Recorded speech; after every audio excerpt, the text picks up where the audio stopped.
Assalamualaikum warahmatullahi wabarakatuh dan selamat sejahtera kepada hadirin sekalian. Selamat datang ke syarahan umum dan fizik gunaan Fakulti Sains dan Teknologi Universiti Kebangsaan Malaysia yang akan disampaikan oleh Profesor Dr. Sarani Zakaria. Saya ingin bacakan sedikit biodata ringkas beliau, pengetahuan hadirin sekalian. Okey. Okey, Profesor Dr. Sarani adalah pakar dalam penukaran bahan sumber biolignoselulosa dari tumbuhan kepada produk bernilai tinggi. Kajian beliau merangkumi teknologi pulpa dan kertas, komposit, kayu plastik, resin bio, bahan-bahan hasilan selulosa dan selulosa terubah suai dengan bahan nano. Itu adalah kepakaran beliau. Beliau telah menyelia 57 orang pelajar PhD, 58 pelajar sarjana dan 5 pasca doktoral. Beliau telah menerbitkan sebanyak 223 jurnal di mana lebih 100 daripadanya adalah jurnal berstatus Q1. Selain itu, beliau telah menulis kepada 150 manuskrip proceeding, 12 bab dalam buku dan 6 buku. H-index beliau adalah 37 dengan 4,598 sebutan penyelidikan yang telah beliau terima. Beliau telah memenangkan National Intellectual Property Award pada 2016 dalam pingat gangsa dan 28 pingat di pelbagai pertandingan, dan beliau juga telah menerima pelbagai penghargaan dari pihak Universiti Kebangsaan Malaysia untuk kecemerlangan beliau. Beliau telah mendapat Venus International Women Award pada 2017 sebagai Distinguished Woman in Science. Beliau juga telah mendapat Tiangong University Expert Fellowship selama 1 minggu pada tahun 2020 di Tiangong University. Tianjin Government for Expert in China to Tiangong University 4 minggu pada tahun 2019. Okey, jadi macam berturutan juga. Beliau juga telah mendapat APEC Women Fellowship selama 4 bulan di antara tahun 2016 dan 2017. Beliau juga telah mendapat Flinders International Research Fellowship sangkutan dengan Universiti Flinders selama 3 minggu pada 2016 di Flinders University, Australia. Okey. Beliau juga telah mendapat Brain Gain Academic Science of Malaysia to Universitat for Bodenkultur, Boku, Vienna, Australia. Saya tak tahu nak translate bahasa Austria. Selama 12 bulan pada tahun 2009 dan 2010. Beliau telah mendapat banyaklah program sangkutan seperti SIDA, AQ, TEKES Finland, banyaklah semenjak tahun 1996 lagi antara award-award yang beliau telah terima. Hasil penyidikan beliau telah memfailkan 13 paten di MyIPO.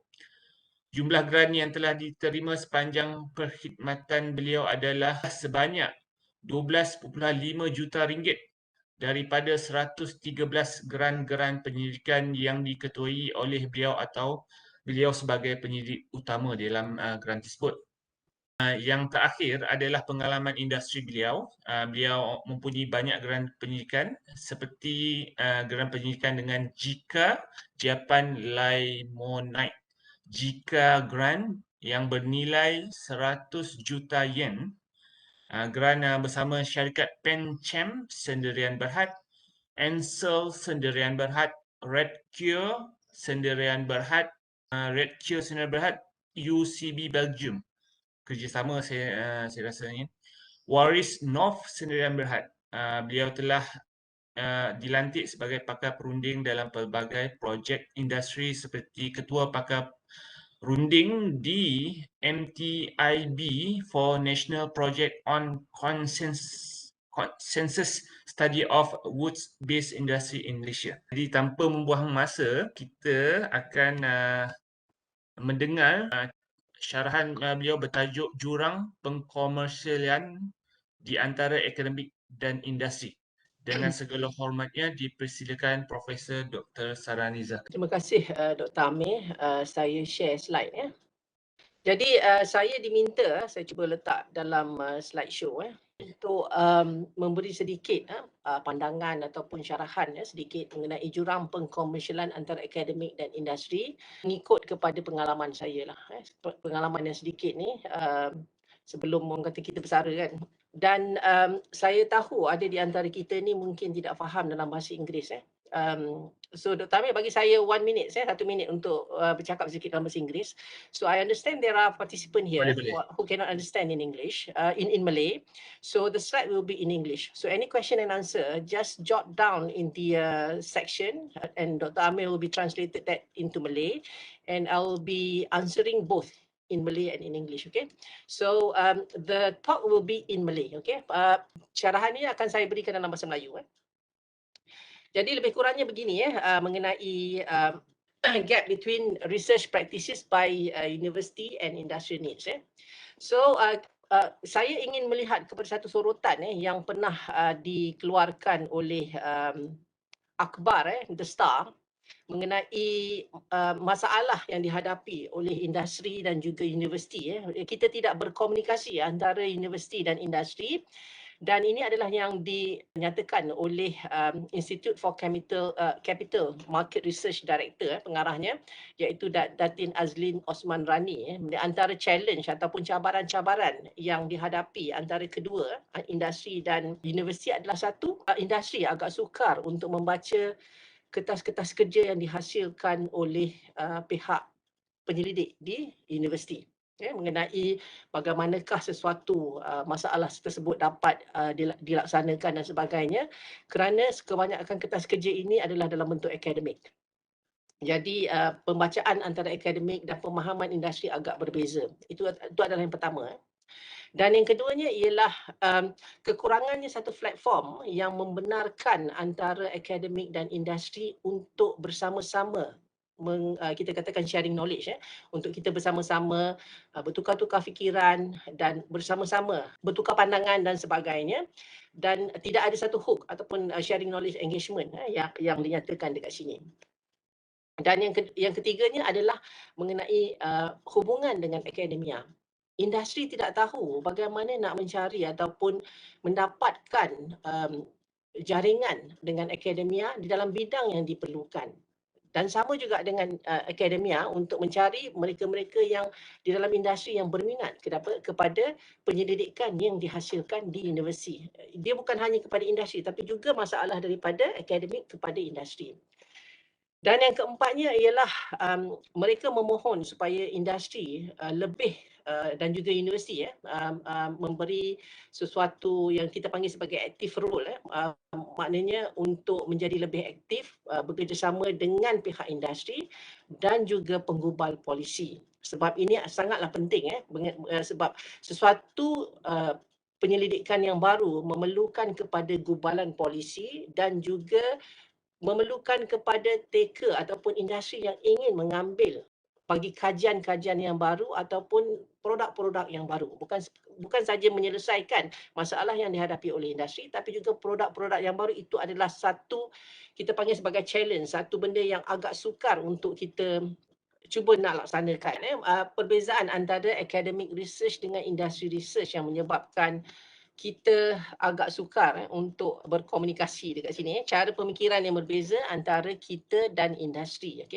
Kita untuk kita melihat kepada permasalahan ni, macam mana kita nak menyelesaikan masalah ni, kita kena melihat cara akademik berfikir dan juga cara industri berfikir dan bagaimana kita nak menyelesaikan kedua-dua permasalahan ini.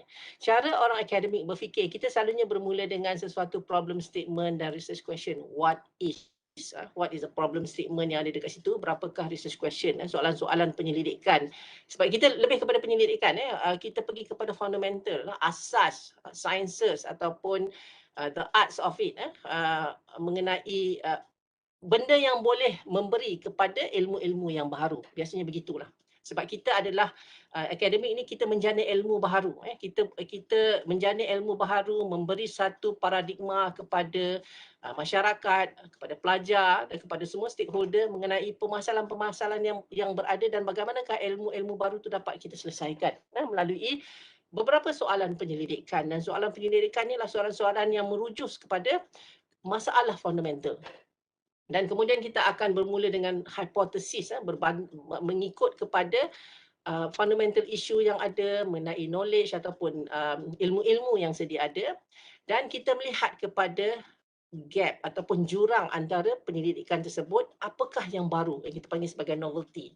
Yang baru tu yang akan kita hasilkan untuk menjenakan satu knowledge yang baru. Itu cara akademik berfikir untuk kita menghasilkan ilmu yang baru, dan kemudian baru kita akan pergi kepada kaedah yang akan kita hasilkan. Tak kisahlah kaedah ni sama ada kaedah ini adalah kaedah yang baru, dan mungkin ada kaedah ini agak mahal menghasilkan atau menggunakan bahan-bahan yang mahal, tapi apa yang penting ialah bagaimana kita nak menjawab persoalan kepada permasalahan kajian dan kepada soalan penyelidikan kita. Akhirnya kita mungkin dapat produk lah. IP dan sebagainya, tapi kadang-kadang mungkin kita tak dapat kepada produk IP, tapi kita mendapat kepada ilmu yang baru yang menjanakan kepada knowledge. Itulah sebab tu di kami universiti ini dipanggil sebagai menara gading. Okey, tempat di mana ilmu bercambah. Kita mencambahkan ilmu di situ, dan bila kita mengajar pelajar pun kita memberi kepada ilmu-ilmu yang baru daripada kajian-kajian kita. Itu adalah cara pemikiran di universiti yang melihat kepada academic research. Okay? Ini belum lagi melihat kepada industri. Okay? Dan cara academic research beginilah yang saya nyatakan dekat sini. Bila kita nak buat sesuatu penyelidikan, kita akan tengok kepada kita nak duit, perlukan keuangan bila kita nak menjalankan satu penyelidikan. Jadi pemberi dana tu ada kepentingannya sendiri. Sebagai contoh, kalau katalah dana yang kita mohon daripada Kementerian Pengajian Tinggi, KPT yang kita panggil, yang biasanya kita ada FRGS, TRGS, PRGS, LRGS, semua yang SS ni. Setiap kajian mesti akan melihat kepada kita panggil sebagai call of proposal. Proposal tu dipanggil dalam bentuk apa, dan kemudian mesti attach kepada SDG, Sustainable Development Goal, kita panggil begitu, dan kemudian melihat kepada MySite dan sebagainya lah. So dia ada beberapa kehendak yang diperlukan oleh funders tersebut. Dan bila academic research, kita juga mendapat juga academic research yang datang daripada industri. Okay? Yang memerlukan kepada keperluan daripada industri tersebut. Ada juga yang begitu. So kita ada, satu kita panggil sebagai research fundamental, satu research yang kita panggil kepada merujuk kepada prototype, kita ada juga research yang penyelidikan yang lebih kepada keperluan kepada industri tersebut. So kalau yang melibatkan kepada hal-hal berurusan dengan akademik ni beginilah, SDG, MyCity, research cluster, calling dan sebagainya. Kemudian kita akan melihat apa yang penting dekat sini. Dekat penting telah melihat kepada hot topic, current topic, novelty, knowledge, ilmu-ilmu yang baru dan sebagainya. Sebagai contohnya, apabila kita ada COVID-19 baru-baru ni, banyak topik-topik penyidikan berkisar kepada COVID-19. Yang banyak dana-dana ke situ, dan arah penyidikan akademik ni banyak terarah kepada situ. Sebab di situlah dana terkumpul, dan keuangan sangat diperlukan untuk melakukan penyelidikan, sebab dengan keuangan tersebut kita menaja pelajar dan sebagainya. So maknanya dalam erti kata lain, penyelidikan di universiti sangat memerlukan kepada dana. Kalau tanpa dana agak sukar, sebab kita pensyarah bukan saja menyelidik, pensyarah memikirkan daripada awal penyelidikan, kemudian perlu membayar pelajar. Kita memerlukan pelajar untuk bekerja, dan kemudian mendidik pelajar sama ada dalam bentuk master ataupun PhD, dan ada di antara kita yang membayar pelajar-pelajar tersebut melalui grant-grant ini untuk memenuhi projek-projek tersebut. Dan kemudian kita akan memikirkan apakah permasalahan kajian dan sebagainya untuk kita membuat satu konsep paper untuk mendapatkan dana tersebut mengenai statistical analysis, melalui pembacaan kita, melalui perbincangan dan sebagainya lah. Dan kemudian kita menghasilkan beberapa hipotesis yang menjawab kenapa, bagaimana dan apa yang berlaku, dan akhirnya inilah yang kita hasilkan. Talent publication, talent maknanya bakat yang kita hasilkan, penerbitan, IP, berapa patent ataupun polisi dan impak kepada masyarakat. Ini yang ditekankan dalam mana-mana KPI. In fact, dalam untuk kenaikan pangkat pun ini yang ditekankan. So, secara tidak langsung pemikiran akademik menjurus ke situ. Sebab tidak ada, kalau saya tanya dekat sini, tidak ada seseorang itu yang masuk bekerja akan duduk di tahap yang sama sehingga 20 tahun. Dia akan naik, akan memohon untuk kenaikan pangkat dan sebagainya. Dan apabila untuk kenaikan pangkat, ada kriteria-kriteria yang diperlukan. So, sebagai seorang akademik, inilah di antara kriterianya, berapa banyak hasil bakat yang telah dilakukan, berapa banyak PhD pelajar, publication. Dr. Amir ada menceritakan mengenai EH Index dan sebagainya. Itu adalah antara beberapa kayu pengukur yang digunakan untuk melihat kepada kecemerlangan akademik. Sebab itu kita kata profesor tu profes dalam akademik, dalam bidang penyelidikan beliau ataupun bidang pakar mereka. Itu yang dikatakan sebagai profes. Ini biasanya lah yang berlaku. Kalau kita akan memikirkan, membaca, pensyarah kerja membaca, melihat apa yang penting, apa yang orang ingin tahu, apakah topik-topik yang direct, apakah spesifik topik yang kita nak buat dan kemudian kita propose topik dan dapat satu konsep paper. Ini biasanya persekitaran. Tanpa kita merujuk kepada apa sebenarnya keperluan kepada industri. Sebab kita melihat kepada keperluan kepada knowledge untuk mengembangkan ilmu yang ada dan mendapatkan sebanyak mungkin ilmu-ilmu baru. Jadi, lihat kepada design thinking strategy of innovation sebagai contoh. Di bahagian kita ada research, konsep dengan design. Kita dekat universiti ni banyak bahagian yang jargon yang research yang tak pernah selesai ni. Yang banyak dekat sini kita banyak tertumpu dekat bahagian ini, uncertainty pattern insight ni dipanggil. Kita banyak dekat sini sehinggalah kita dapat satu konsep dan pergi kepada innovation. 80% saya boleh kata, 90-80% berada di bahagian research dan mungkin 10% ke bawah pergi kepada innovation dan akhirnya menghasilkan kepada design. Sebab itu kalau kita lihat daripada awal lagi research kita semasa kita memohon konsep paper adalah sebaiknya kita dah mula engage ataupun bersama-sama dengan industri yang berminat dalam bahagian tersebut. Tapi apa yang berlaku ialah kebanyakan penyelidik dia tangkap muat mencari industri-industri hanya untuk memastikan bahagian industri tersebut telah terpenuhi sebab ada markah dekat bahagian tersebut. Tapi sepatutnya pada masa awal research lagi dah mula mengenal pasti beberapa industri yang terlibat supaya apabila sampai bahagian innovation dan mula jelas industri mana yang dapat, yang berminat untuk melihat kepada kajian kita. Ini yang penting. So, ini kekurangan yang berlaku di universiti di mana kita berkisar di bahagian research. Dan saya mengharapkan terutama mereka-mereka dalam yang telah profesor ni, dia dah mula masuk ke bahagian konsep dan design dekat bahagian ini kerana bahagian research dah agak kuat. Dan tanpa mengabaikan bahagian fundamental tapi sepatutnya terus ke bahagian innovation. Okay. So design thinking innovation daripada industri pula begini lain. Kalau industri, bila kita bekerja dengan industri, kita ada beberapa projek bersama industri dan kita ada pelajar-pelajar master dan PhD yang engage yang bersama-sama menjalankan projek-projek industri ni. Industri ni mudah saja. Dia ada dua jenis industri. Satu industri yang memerlukan kepada problem solving, mana dia ada masalah, dia nak solvekan masalah tersebut, dia nak menyelesaikan masalah tersebut sebab dia nak buat duit yang lebih. Okey.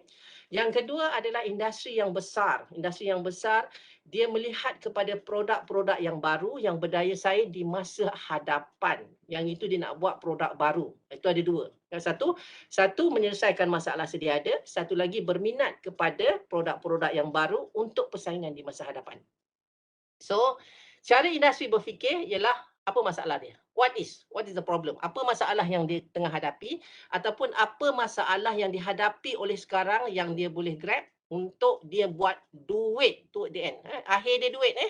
Kalau kita melihat kepada akademik tadi, akhir kita tadi adalah kepada produk, IP, talent, publication dan sebagainya. Tapi cara industri berfikir, dia tak fikir yang itu. Towards the end, akhir sekali, berapa banyak duit yang dia boleh buat. So, dia melihat kepada problem yang ada, kemudian dia memikir, apa akan jadi? What if? Okay? Dia akan buat satu brainstorming. Kalau saya buat macam ni, saya buat macam ni, ada tak wow factor dekat situ? Dia memikirkan kepada apa wow factor dekat situ. Kalau kita dekat sini, the wow factor dekat sini adalah novelty. Tapi untuk industri, the wow factor ni ada orang nak beli tak barang saya? Apa benda yang menyebabkan prototype saya cepat dan saya boleh masuk dalam market dengan cepat? Dan cara manakah yang selesai? Ataupun kalau kita dekat sini methods dia, what works dekat sini yang paling murah, yang paling cepat nak dapat duit. So, kalau kita di industri daripada pertanyaan sehingga bahagian hujung ni mengambil masa mungkin setahun ataupun 3 tahun. Ada projek yang besar, ada projek yang mungkin 5 tahun. Projek yang besar yang memerlukan kepada beberapa pelbagai masalah dan yang kita nak selesaikan. Tapi industri the moment dia start daripada tanda ini sehingga hujung, maksimum 6 bulan sahaja dia nak. Sebab dia nak masuk ke dalam market dengan cepat. Saya pernah bersama-sama dengan big giant company, dia melontarkan satu idea dan dia nak kita selesaikan dalam masa 6 bulan. Tapi untuk company yang besar, dia sanggup invest ataupun memberi dana yang besar kepada kita untuk membuat kajian tersebut. Tapi masa yang diberi itu sangat pendek. Sedangkan pensyarah, bukan ini saja kerja kita. Pensyarah kita mengajar, kita menyelidik, kita juga menyelia pelajar, kita juga melakukan kerja-kerja administration, kita juga pergi ke melihat kepada semakan kurikulum dan sebagainya. Banyak lagi kerja pensyarah. So sekarang kita lihat kepada perbezaan antara akademik dan industri untuk kita lihat satu persatu. Okay? Kalau dekat bahagian akademik kita panggil inquiry driven. Maknanya kita inquire sesuatu benda untuk melihat kepada sesuatu benda dalam bentuk fundamental dan mungkin dalam bentuk applied ataupun kita panggil sebagai gunaan, kan? Dan dia melibatkan kepada pelbagai teori ataupun formulation. Kalau chemistry ni beberapa formulation, beberapa sintesis dan sebagainya, dan kita melihat sesuatu yang baharu untuk menghasilkan knowledge yang baru, ilmu yang baru. Tak boleh ilmu yang sama je sebab sentiasa bergerak, setiap tahun sentiasa bergerak dan kalau melihat kepada teknologi yang ada sentiasa cepat. So kita melihat kepada yang baru. Tapi kalau industri dia melihat kepada bahan, produk driven tadi. Dan dia tak berminat kepada apply fundamental. Ilmu asas ni dia tak berminat, dia tahu dia ada produk yang baru yang boleh dipasarkan. Okey? Dan industri melihat kepada jawapan kepada masalah tertentu saja. Masalah saya sekian, saya nak jawapan yang ni. Saya tak nak yang lebih daripada itu. Dia nak pada ketika itu. Ini kalau ad hoc pada ketika itu. Tapi kalau kepada akademik ni, kita bukan spesifik idea untuk itu saja. Bukan problem nak menjawab persoalan itu saja, tapi kita melihat kepada keseluruhan ilmu itu. Dan kita ada peer review, kita panggil orang-orang yang menilai, melihat kepada proposal yang kita hasilkan dan juga apakah output research kita nanti. Dia akan melihat kepada itu juga. Bukan sahaja kepada produk yang dihasilkan, kepada ilmu itu. Sejauh mana dia memberi kesan kepada sekitaran, masyarakat dan sebagainya, impak yang besar. Itu adalah akademik. Tapi kalau industri, dia hanya mahu kepada produk dia sahaja. Dan bagaimana impak dia boleh menjual produk tersebut. Sama ada produk tersebut memberi kesan yang buruk atau tidak, kebanyakan industri tidak berminat ke arah tu. Dia tahu dia nak jual dan dia tak kisah. Kalau katalah botol ataupun apa-apa yang digunakan menyebabkan pencemaran alam sekitar, some of the industry are not interested. Dia tak berminat. Dia tahu dia nak menjual benda tu. Dan mengenai funding, grant penyelidikan untuk company ataupun syarikat-syarikat yang besar, large corporation, macam kata syarikat, macam katalah yang besar seperti Kraft, Petronas dan sebagainya. Mereka ini mempunyai in-house research. Dalam arti kata lain, mereka mempunyai penyelidik di industri tersebut. Dan mereka juga mungkin mempunyai consultant di industri tersebut. Tapi apa yang mereka perlukan ialah idea daripada penyelidik. So kita dapat satu idea dan kita bincang dengan diorang. Kadang-kadang duit tu tak sampai pada kita pun sebab diorang dah ada in-house research. Sebagai contohnya, tahun ini kita ada satu kita panggil sebagai in-house competition dengan sebuah syarikat yang besar iaitu Kraft. Kraft competition tu daripada US. So dia akan select, dia akan interview beberapa penyelidik dan daripada seluruh dunia dan akhirnya dia akan memilih lebih kurang 20. So kumpulan kami antara yang tersenarai untuk dipilih untuk 20. dan company tersebut tidak berminat sehingga kita pergi kepada bahagian pra-komersialan dan sebagainya. Dia nak prototype sahaja sebab mereka dah ada in-house research. Dia nak idea saja. So maknanya kita menjual idea pun dia telah diberi duit untuk funding tersebut. Dan kita harus berhati-hatilah dalam keadaan begini sebab universiti akan ditinggalkan. Sebab mereka mempunyai kumpulan penyelidik yang besar dan juga mereka mempunyai konsultan di situ. Tapi untuk SME, small medium enterprise ni, kecil sederhana ni, mereka mempunyai bajet yang agak sedikit. Dan biasanya penyidikan mereka bersekitar dengan masalah mereka yang ada pada ketika itu. Dia tak berminat untuk benda-benda yang baru. Sebab itu perlu ada kolaborasi antara universiti, SME dan juga kerajaan untuk memastikan ada funding diberi untuk menjayakan sesuatu. Produk-produk yang dihasilkan oleh universiti. Tapi untuk large corporation biasanya mereka tak perlu sehingga kepada pra-commercialization. Mereka hanya perlu kepada prototype dan benda tu proof of concept. Itu saja dah penting. Sebab keseluruhannya mereka boleh buat. Sebab utamanya ialah mereka ingin memohon ataupun they want to hold the patent. Patent hasil daripada itu adalah milik mereka. Dia tak nak berkongsi dengan industri, dengan universiti. Dan kebanyakan research di universiti adalah ditaja oleh universiti sendiri. Sebagai contoh, kebanyakan universiti lah mempunyai geran-geran universiti sendiri. Mungkin daripada kerajaan, iaitu kalau kita ada MOSTI, KPT, ataupun agensi-agensi kerajaan yang mungkin melibatkan kepada consultation, perundingan, kerja-kerja perundingan dan sebagainya. Sebagai contohnya, kami menerima geran lebih kurang, geran konsultasi 2.5 juta daripada MTIB untuk membuat sensus, banci dan juga survey industri perkayuan di Malaysia untuk melihat sejauh mana keberkesanan dengan raw materials yang ada dan sebagainya lah, termasuklah dengan perhutanan dan sebagainya.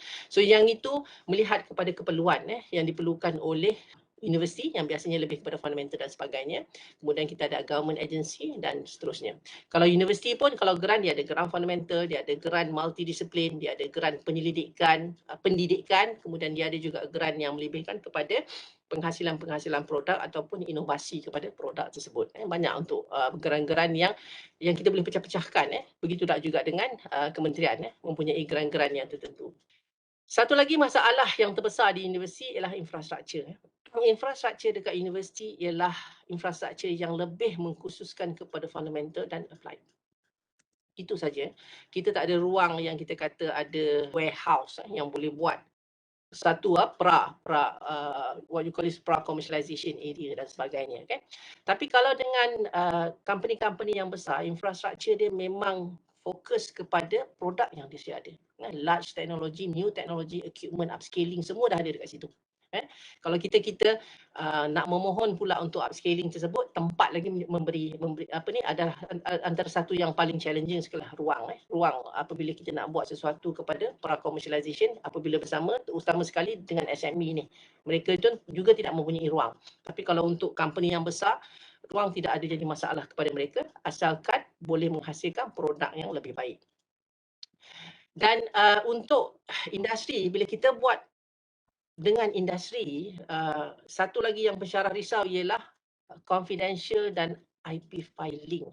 Maknanya semua result, keputusan, kalau pelajar, katalah pelajar kita engage dengan penyelidikan dengan industri ni, pelajar master ataupun PhD, dia melibatkan kepada confidential. Benda yang sangat sulit. Maknanya kita tak boleh menyebarkan. Sedangkan kebanyakan pelajar kita harus menghasilkan tesis. Tesis dan tulis dengan secara jelas dan sebagainya dan perlu defense untuk benda begitu. Jadi industri tak berminat kalau katalah anda perlu mengambil projek mereka ni dan hire master dan PhD student. Mereka mungkin mahu kita hanya membayar pegawai penyelidik dan sebagainya. Tapi untuk KPI akademik, penghasilan bakat itu sangat penting. Master dan PhD sangat penting. Dan keputusan daripada kajian tersebut sangat penting sebab kita perlu untuk nak sebarkan dalam bentuk publication dan sebagainya, kecuali kalau kita dapat IP. Tapi untuk pelajar yang engage dekat bahagian ini, yang bekerja dengan industri ni akan jadi masalah sebab salah satu boleh dikatakan kesemua universiti di seluruh Malaysia ni, pelajar yang bergraduat untuk master PhD mesti menghasilkan sekurang-kurangnya 1 ataupun 2 kertas kerja manuskrip untuk penerbitan. Jadi kalau pelajar tersebut bekerja dengan industri, masalah yang besar sebab IP filing ni mengambil masa lebih kurang 1 ataupun 2 tahun.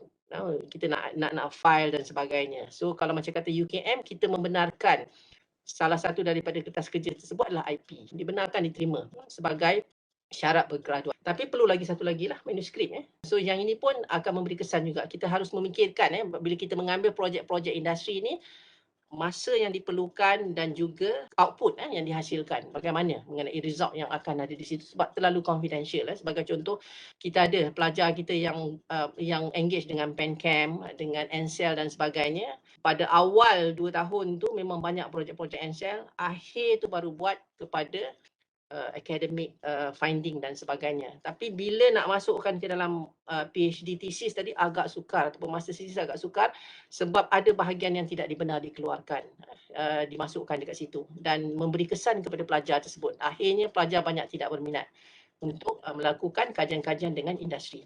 Dan timeline kalau kita lihat mana-mana projek kita dengan industri 6 bulan biasanya. Kalau kita 6 bulan, 3 bulan nak order chemical pun belum tentu dapat lagi kan. So bayangkan you diberikan 6 bulan untuk menjalankan pendidikan ini. So saya ingat masa saya ditawarkan oleh Kraft untuk menjalankan pendidikan masa 6 bulan tu, saya kata masalahnya makmal kita tutup dan nak mengorder. Kita nak memesan bahan kimia pun mengambil lebih kurang 1 ataupun 2 bulan. Sampai mereka offer lah untuk saya pergi dan buat di makmal mereka. Sampai to the extent. Tapi because of COVID, cross border dan sebagainya tak dibenarkan. Dan mereka kata mereka boleh membeli chemical dan menghantar kepada kita. Itu pun ada masalah juga pengantaran sampai dan sebagainya. So sangat penting mengenai timelines because satu lagi masalah timeline ni bila 6 bulan, dana dimasukkan kepada universiti dan kemudian kita nak buat perolehan, purchasing dan sebagainya, itu juga mengambil masa. Itu adalah kekangan daripada universiti sebenarnya. Apabila menjalankan penyelidikan dengan industri. Okay. Dan kalau yang akademik daripada universiti atau government ni, kita ada lebih kurang 12 bulan hingga 60 bulan. Jadi masa timeline tu kita boleh agak dengan bila waktu kita sangat sibuk dengan pengajaran, bila waktu pelajar nak exam, kita nak menghantarkan menyelesaikan paper pelajar yang kita nak kena crack dan sebagainya, dan kita boleh organize dengan masa yang lebih mudah. Tapi apabila masa yang diberikan agak 6 bulan, kita betul-betul kena fokus kepada satu projek itu sahaja sebab nak habiskan dengan cepat. Sedangkan kita ada banyak lagi projek-projek yang lain. Yang ini pun perlu kepada kumpulan yang sangat kuat sekiranya mengambil industri punya pendidikan. Dan dengan industri apabila kita menulis report, kita panggil sebagai company report. Bukan academic report, bukan bahasa-bahasa akademik. Industri tak berminat membaca bahasa-bahasa akademik mengenai functionalities dan sebagainya. Dia hanya ingin melihat kepada ini adalah masalah, bagaimana kita nak solve masalah tersebut. Dia nak tengok formulation yang baru. Dia tak berminat untuk melihat apakah tindak balas yang berlaku yang menyebabkan kita pergi kepada formulation tersebut. Yang itu dia tak berminat. Dia hanya nak tahu apakah formulation yang baru dan apakah bahan-bahan baru yang perlu dimasuk. Dia tak berminat nak tahu dengan you masukkan bahan tersebut berapakah dia punya tindak balas thermodinamik dan sebagainya. Dia tak berminat. Dia tahu dengan you masuk bahagian baru ni, you telah menghasilkan kekuatan yang lebih baik. Itu saja dia minat. So bila kita membuat laporannya sangatlah layman, lebih kepada industri, keperluan industri. Tidak ada akademik, tak banyak academic language yang ada di situ, bahasa-bahasa akademik. Dan kalau akademik pula, bila kita menulis laporan kita sangat akademik. Jadi itu yang menyebabkan industri bila dia baca academic paper, dia tak boleh nak baca dan dia tak boleh nak faham. Kecuali industri yang besar, yang ada kumpulan penyelidik ataupun dia mempunyai konsultan ataupun penyidik di industri tersebut. Mereka boleh memahami bahasa-bahasa akademik yang ditulis dalam paper-paper yang dihasilkan. Berbanding dengan kalau kita bekerja dengan SME yang tak ada bahagian pendidikan dan sebagainya, kita perlu memahamkan mereka dalam keadaan layman. Okay? Dan untuk industri apabila kita bekerja untuk bahagian ni is a full time task lah. Sebab dia menghasilkan menghasilkan duit produce income, menghasilkan hasil yang dia mahukan cepat. Sebab kalau lambat nanti dia ada another punya apa tu yang kita panggil sebagai rival dia, pesaing-pesaing mereka yang akan menggunakan ataupun masuk ke dalam pasaran dengan cepat. Dan untuk akademik pula, kita buat penyelidikan selaras dengan tugas kita sebagai akademik, sebagai penyelidik, sebagai pengajar, tenaga pengajar dan menjalankan beberapa tugas-tugas administration. Part of activities kita, dia bukan full time. Kita bukan full time sebagai penyelidik. Kita bukan digajikan sebagai seorang pegawai penyelidik. Kita digajikan sebagai seorang pensyarah. Pensyarah tugas utamanya adalah mengajar. Jadi penyelidikan ini adalah sebahagian daripada aktiviti yang kita lakukan, bukan secara sepenuh masa. Kita bersama-sama dengan pengajaran.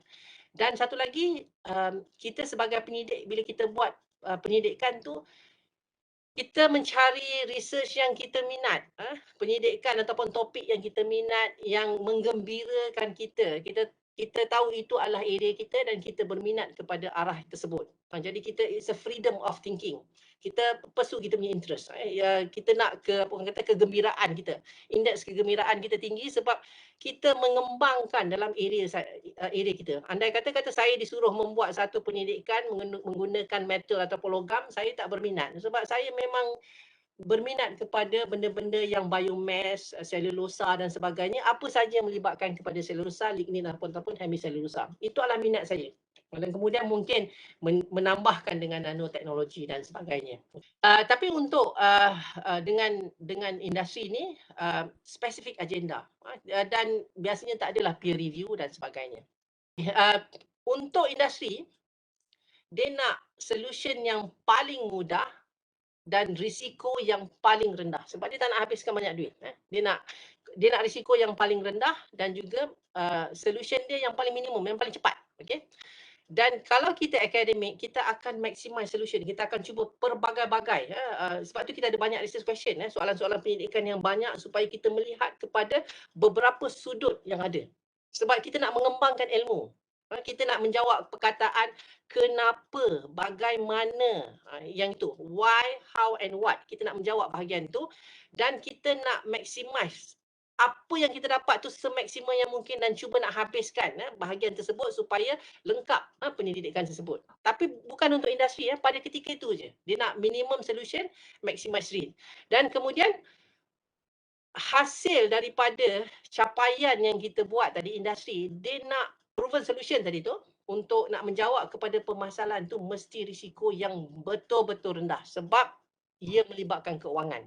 Dan kemudian kebanyakannya aim dia ataupun goal dia, kita panggil goal ataupun dia punya tujuan dia tu pada ketika itu. Sebab sebagai contoh, kalau pada ketika itu adalah COVID-19, dia nak kalau dia buat, katalah dia buat mask begitu, dia nak mask tersebut paling cepat, paling murah, dia tak kisah biodegradable ke, boleh terbiodegradasi dan sebagainya, dan paling efisien. Dia nak begitu. Itulah competitionnya.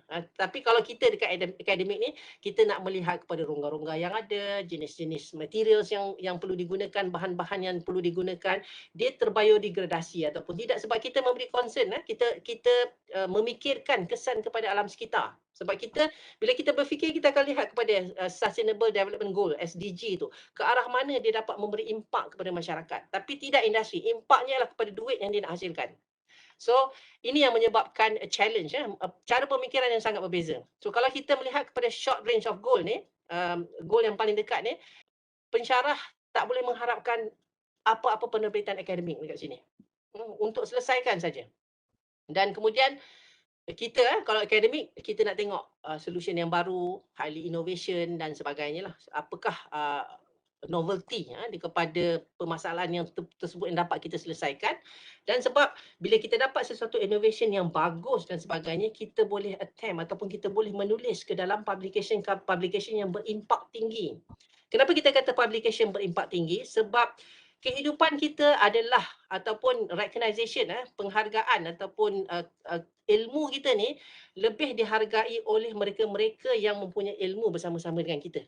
Okey, industri menghargai ilmu kita ni kalau kita dapat menjanakan satu produk yang beri pulangan duit kepada mereka. Ilmu kita ni digunakan untuk menjana keuangan ataupun produk, memberi keuangan yang baru kepada mereka. Tapi kalau akademik, ilmu yang ada ni kita telah memberikan satu ilmu yang baru, memberi impak kepada knowledge yang ada, menyebabkan kita dipanggil sebagai seorang profesor. Kita profess in that area. Anything related to cellulose dan sebagainya, kita tahu mengenai semua fundamental aspect mengenai bahan tersebut. Itu yang kita akademik tu. Itu yang membezakan apabila seorang yang mempunyai PhD bekerja di industri, seorang PhD bekerja dengan di universiti. Cara pemikiran mereka akan berubah. Dan kemudian industri apa-apa pun money making lah. Tak ada industri yang cuba invest tanpa memberi pulangan keuangan kepada mereka walaupun mereka menggunakan CSR. Duit CSR yang boleh diklaim kepada tax dan sebagainya, walaupun diberi begitu, akan ada imbalan balik. Paling tidak publicity mengenai industri tersebut dan sebagainya. Ataupun dengan CSR yang ada tu, dia boleh memberi kepada benda-benda yang baru.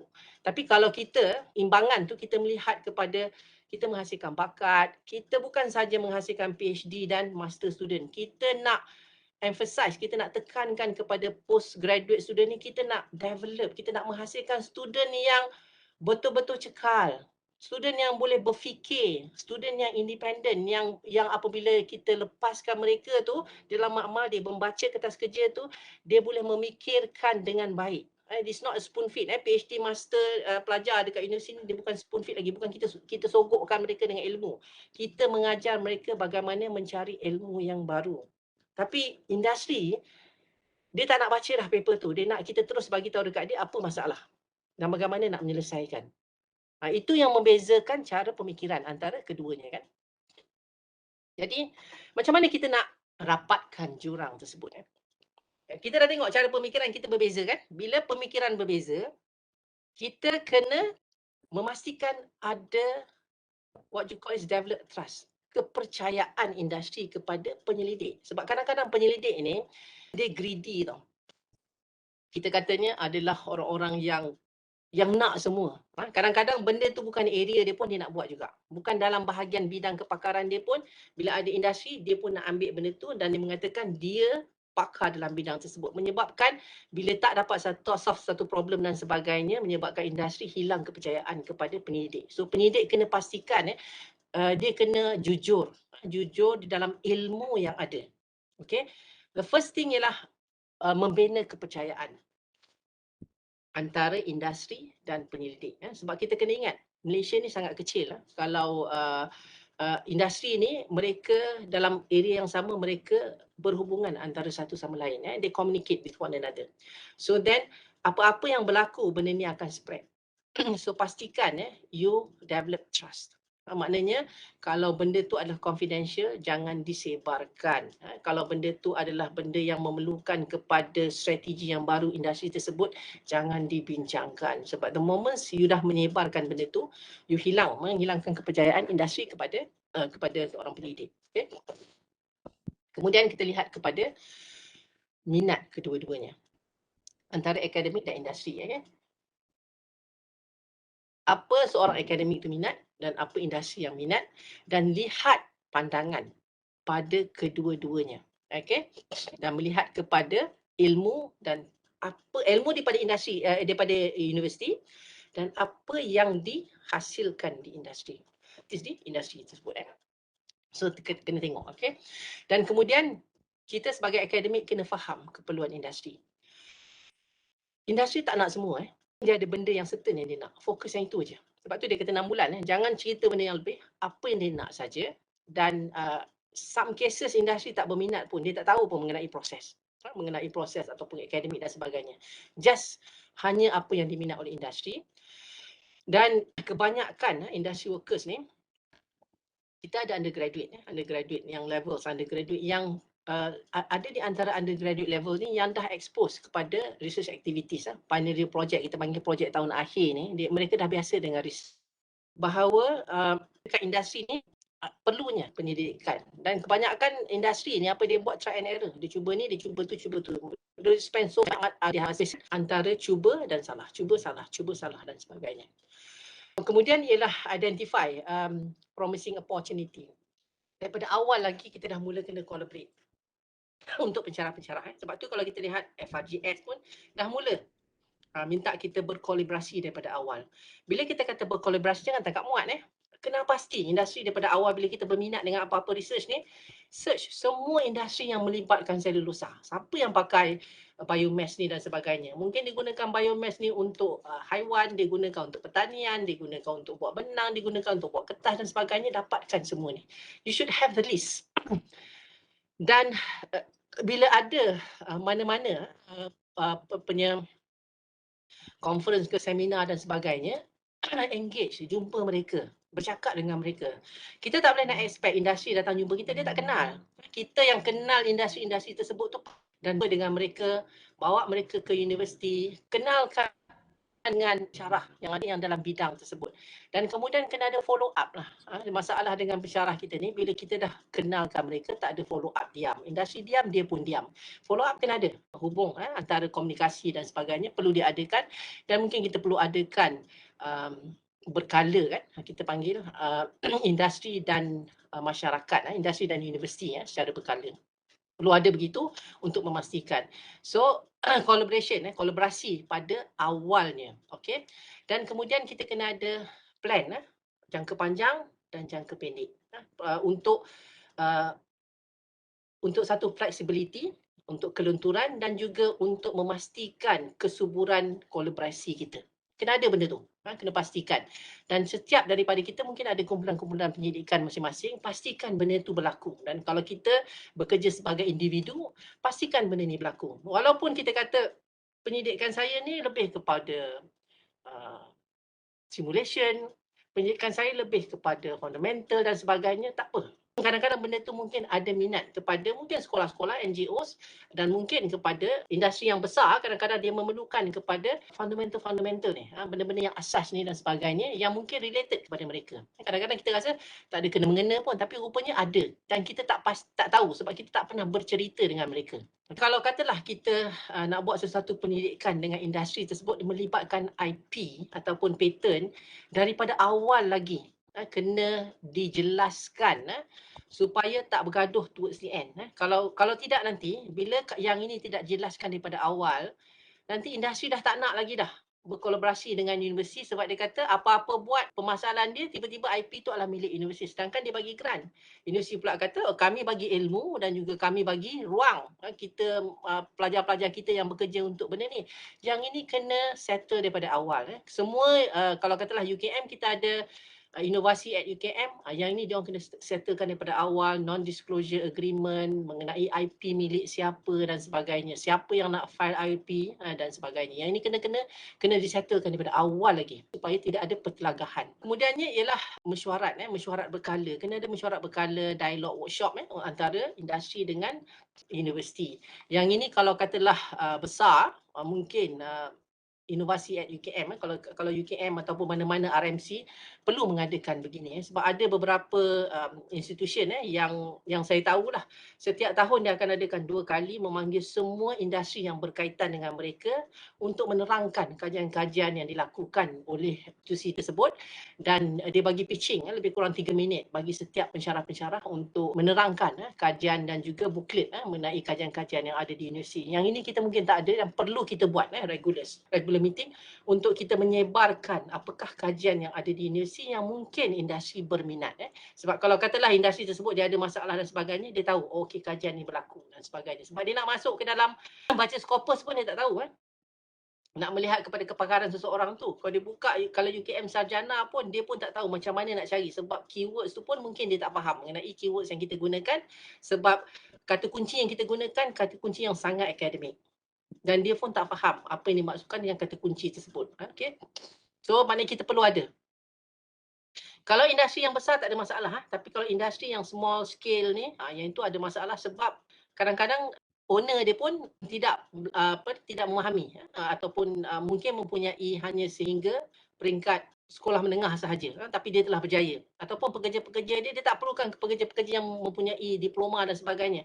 Pekerja-pekerjanya SPM level pun dah cukup. Jadi kita perlu melihat kepada keperluan semasa. Tak semua orang masuk ke Menara Gading dan tak semua orang memahami apa yang dia buat. Dia mungkin membuat satu benda because of dia minat, dan kemudian hasil daripada minat itu dia boleh menjadikan sebagai satu bisnes untuk dia. So itu perlu difahami. Kemudian pemberi dana, grant provider kat sini, pemberi dana ni sepatutnya perlu mengaktifkan kolaborasi. Bila pemberi dana tu, kadang-kadang kita ada pemberi dana, katalah daripada industri tersebut, dia ada pemberi dana, dia ada, untuk industri yang besar, dia ada syarikat-syarikat terbitan dekat bawah tu. Dia panggil link, ataupun kalau macam kata dalam syarikat yang giant yang mempunyai dalam BSKL dan sebagainya, mereka mempunyai syarikat-syarikat kecil terbitan di bawah tu yang perlu dijalinkan kolaborasi dengan industri dan mengaktifkan untuk kita stimulate collaboration, mengaktifkan kolaborasi yang akan menarik minat akademia dalam research dan development untuk bahagian mereka tersebut. Itu pun perlu juga. Dan bagaimana kita nak mempercepatkan transfer teknologi antara universiti dan juga industri. Yang itu pun ada juga masalahnya because of bila kita nak buat transfer teknologi ni, kadang-kadang dia memerlukan keuangan yang besar. Nak transfer daripada prototype tadi pergi kepada pra-commercial line dan kemudian kan kepada commercialization. Sebab ada beberapa dana yang ada dan tak semestinya dana tersebut you boleh lepas. Akan dapat dana tersebut. Jadi kalau ada cara yang terbaik untuk terus untuk memastikan transfer yang dengan cepat dan sebagainya adalah lebih mudah. So yang ini pun perlu difikirkan antara perbincangan antara industri dan juga universiti. Dan kemudian support system. Cara kita apabila kita dah dapat, katalah universiti dah ada data dan result dan akses kepada data tersebut, kita dah masukkan ke dalam journals, kita dah publish dalam manuskrip dan sebagainya. Macam mana kita nak memastikan industri membaca data tersebut? Nak memastikan mereka memahami data tersebut. Kadang-kadang industri ni dia berminat, okey, you tolong buat data tersebut, dia ambil artikel kita untuk dia nak certify produk dia. Kadang-kadang diguna begitu. Sebab saya masa menjadi chief editor Saya Malaysiana ni, saya dapat surat daripada industri, boleh tak dia nak minta menggunakan publication yang dihasilkan oleh seorang pensyarah ni, dia nak gunakan untuk nak justify produk yang dihasilkan. So bila dia buat satu iklan, adalah satu kertas kerja daripada pensyarah tersebut mengenai analisis sampel yang pernah dilakukan. Dia nak benda tu. So kadang-kadang dia menggunakan itu saja, tapi dia tidak memahami apakah kandungan sebenarnya, apakah yang keperluan yang diperlukan. Itu masalah pembacaan dan juga pemahaman. Okey, yang itu kita perlu merapatkan jurang ini. Kalau kita boleh merapatkan jurang ni, mereka boleh membaca data dan memahami apa yang dilakukan oleh universiti agak mudah.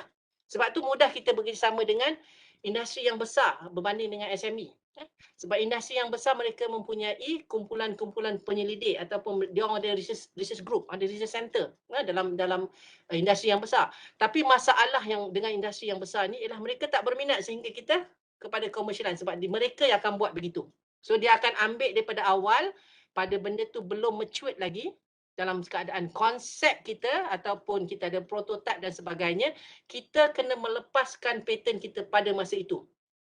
Dia akan mengambil pattern yang tidak mature. Pattern yang tak mature adalah pattern yang dibeli dengan harga yang murah ataupun kontra dengan pembelian melalui grant-grant dan sebagainya. So yang itu yang biasanya yang dilakukan oleh industri. Dia akan bagi sebagai contoh daripada pertandingan yang kita buat hari itu, memberi idea saja dia akan bagi you lebih kurang 1,000 USD. Dia dah terima idea you, okey. Kemudian dia akan bagi you another 30,000 USD untuk membuat prototype.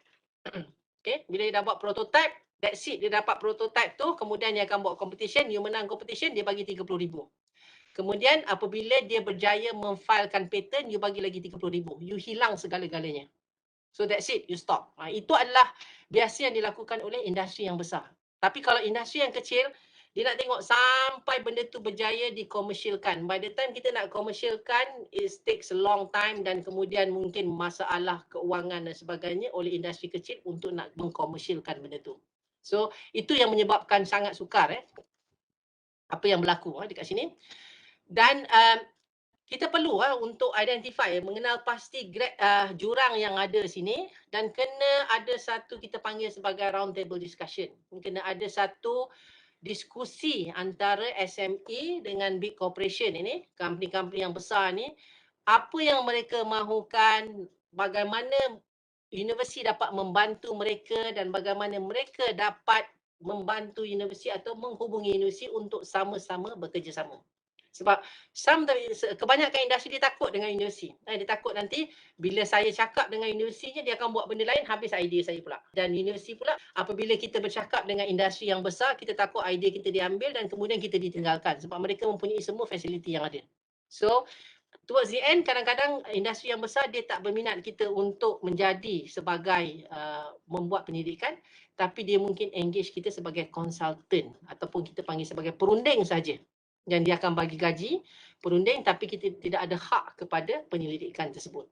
So itu yang the game ataupun permainan yang berlaku sekarang ini yang perlu kita melihat secara holistik bagaimanakah jurang ini dapat kita rapatkan. Apakah kebaikannya mengenai collaboration ataupun jaringan-jaringan yang kalau kita buat ni? Kebaikannya ialah satu, kita dapat menghubungkan satu platform yang sangat efektif untuk kita hook ataupun kita memastikan industrial problem ni boleh diselesaikan oleh kedua-dua pihak, daripada industri dan juga kepada universiti. Sangat bagus kalau collaboration ni daripada awal telah terjalin dengan baik. Kemudian co-production kita panggil, menghasilkan ilmu-ilmu yang baru, penghasilan bersama bagi ilmu baru untuk produk baru. Sangat penting. Maknanya kalau kita ada satu produk yang baru, daripada awal lagi kita dah ada pengembelingan yang bersama untuk ilmu yang baru, dan kemudian bila kita hasilkan produk yang baru dan kita akan ada satu synergize, dan kita panggil sebagai hubungan kait antara kita dengan universiti dengan baru, dan kita boleh monitor keseluruhan dan menghasilkan beberapa lagi produk-produk yang baru. Dan kemudian ada industri yang tidak ada pakar-pakar penyelidik di industri tersebut. Sebagai contoh saya kata SME lah, banyak yang tak ada di sini. So dia boleh mendapat benefit ataupun kebaikan daripada expert daripada universiti untuk membantu mereka. Okay? Dan ada juga industri yang mempunyai R&D, dana R&D yang sangat sedikit. Jadi bila pensyarah daripada universiti ni mempunyai grant daripada kerajaan dan sebagainya dan memasukkan industri ni bersama-sama mereka, jadi industri akan terbuka melihat kepada cara bagaimana pendidikan dan pembangunan dijalankan di universiti, macam mana nak pergi channel kepada industri tersebut daripada awal. Itu adalah benefit yang industri akan dapat. Kemudian dia dapat melihat kepada keadaan pembangunan untuk saintifik mengenai sainses yang ada sekarang ni. Industri akan melihat kepada apakah topik-topik perbincangan mengenai current scientific development untuk pembangunan bahan-bahan yang melibatkan, benda-benda yang melibatkan kepada saintifik dekat sini. Dan satu lagi yang paling penting untuk kita dekat universiti ni ialah pergerakan pelajar kita. Kita panggil sebagai mobility student. Pergerakan pelajar kita, kita boleh meletakkan pelajar kita bekerja dekat industri tersebut. Sebagai contoh, semasa kami bekerjasama dengan PenCam dan juga Ensel di bawah Prof. Chia sebagai main supervisor, penyelidik utamanya, kita letakkan pelajar kita dekat PenCam dan juga dekat Ensel sebagai contoh, dan juga pelajar undergraduate di UCB Belgium dekat Seremban, pelajar berulang. Jadi pelajar terdedah kepada working experience ataupun pengalaman bekerja di industri. Sangat bagus. Jadi dia boleh balik kepada universiti, dia boleh memberitahu apakah kekurangan daripada silibus yang ada, yang kita ada sekarang ni, yang perlu kita tambah baik untuk melibatkan benda-benda yang melibatkan kepada keperluan industri sebagai contohnya. Ini yang dikatakan antara industri dengan universiti. Mudah kita, terutama sekali apabila pelajar nak buat attachment sangkutan di industri selama 6 bulan ataupun 3 bulan untuk research, kita panggil attachment untuk industri tersebut. Mudah sebab kita ada beberapa list ataupun senarai industri yang berkaitan yang mungkin pelajar berminat dekat bahagian dekat situ. Dan satu lagi, kita boleh well organized network. Maknanya kita akan dapat satu network yang sangat bagus, yang terkini, dengan teknologi yang terkini, dan kita boleh cuba bagaimana kita nak merubah keadaan dunia yang ada sekarang ini dengan idea-idea yang baru, dengan knowledge, ilmu yang ada dan dengan data yang ada pada kita ni. Bagaimana kita nak mengubal keadaan ataupun masalah yang berlaku dalam dunia ni. Keep pace of the changing world.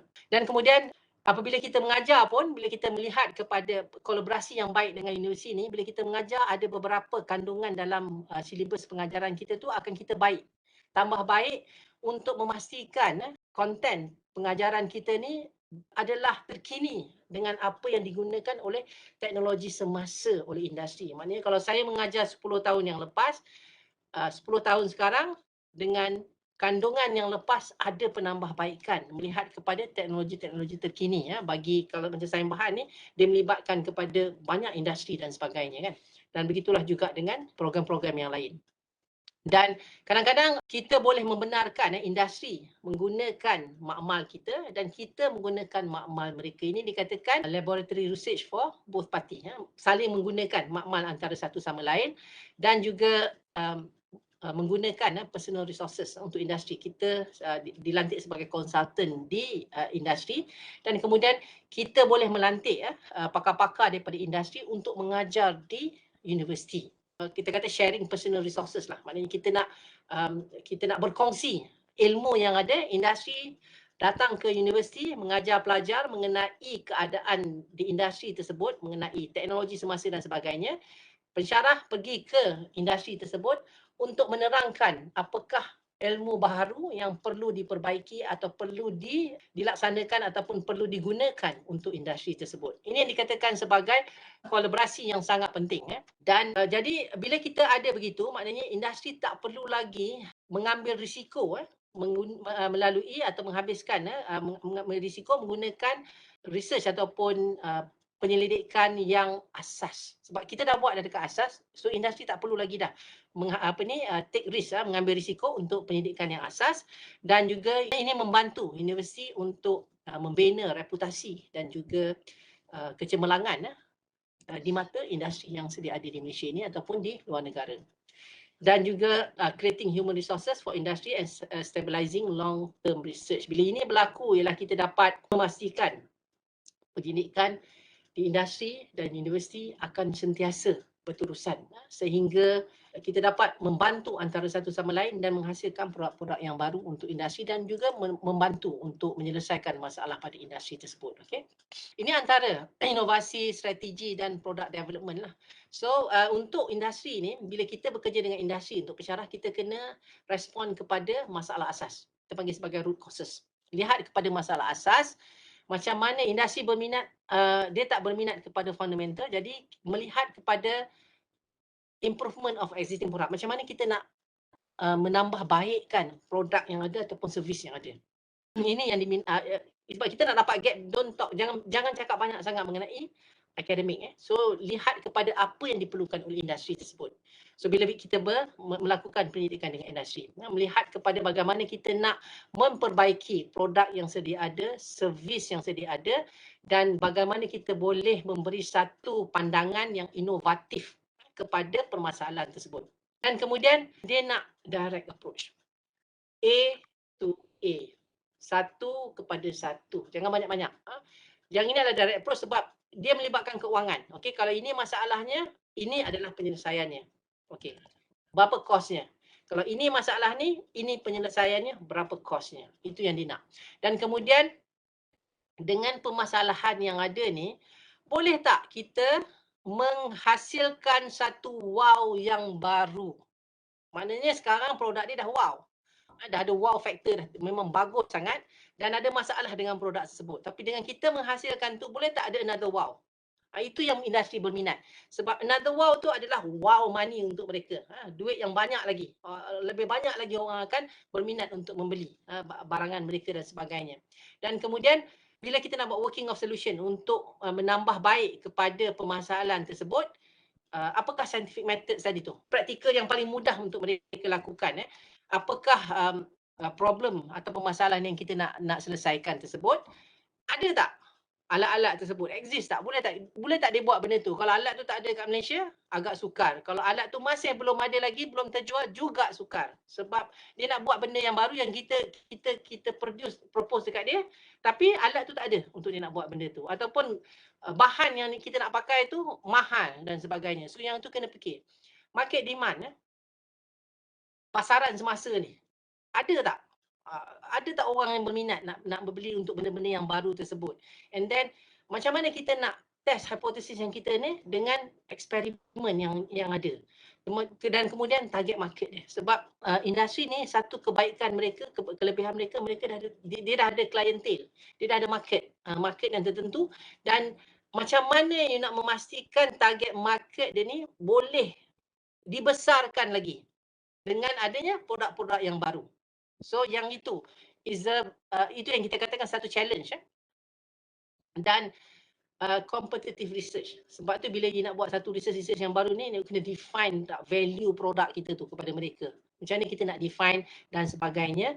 Macam mana kita nak menghasilkan kepada baru, ataupun kadang-kadang mungkin produk tu produk yang kita tak terjangka kita buat, tapi bila pergi kepada industri ni, rupanya produk ni boleh digunakan untuk benda yang lain. Kita mungkin memikirkan produk kita asalnya kita nak buat untuk buat pembungkusan.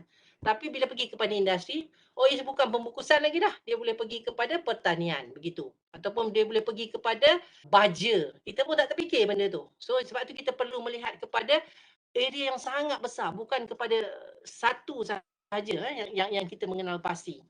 Dan bila ada benda ni, kita akan dapatlah new technology, product development, kita reinventing, kita akan dapat satu IP yang baru melihat kepada produk yang sedia ada. So kalau kita melihat kategori of research yang ada ni, universiti ni semua, kita boleh dikatakan semua yang ada, dan kebanyakan industri berminat yang warna merah yang saya tulis dekat sini, applied or ad hoc research, seek solution identified by the industry. Okay, itu yang dikatakan. So ini yang dikatakan 5 phases untuk program ni. Kita kalau kita bekerja dengan industri, kita ada satu challenge. Macam mana kita nak approach, kemudian macam mana kita nak interpret permasalahan dekat industri tersebut. Ada opportunity tak yang kita boleh membantu mereka, and kita ada idea macam mana kita nak evolve idea tersebut, nak memberikan idea tersebut untuk menghasilkan sesuatu yang baru. So sebagai contoh macam ni lah, kita ni panggil sebagai design thinking ni. Padahal yang ini kalau kita lihat tak memerlukan pun kepada research yang terkini, cuma design saja. Kalau kita tengok evolution daripada botol tomato kan, start dengan besar macam ni, kemudian orang nak pegang dia daripada idea daripada pengguna aja. Kemudian dia start dengan botol begini, kemudian botol leher memanjang sebab nak pegang pada bahagian atas, kemudian dia buat lagi besar macam ni. So that dia nampak gah. Kemudian dia kempiskan sedikit, pegang mudah dekat bahagian ni. Ini based on customer punya request. Sebab dia kata bila dia buat survey tu, customer sebenarnya begini.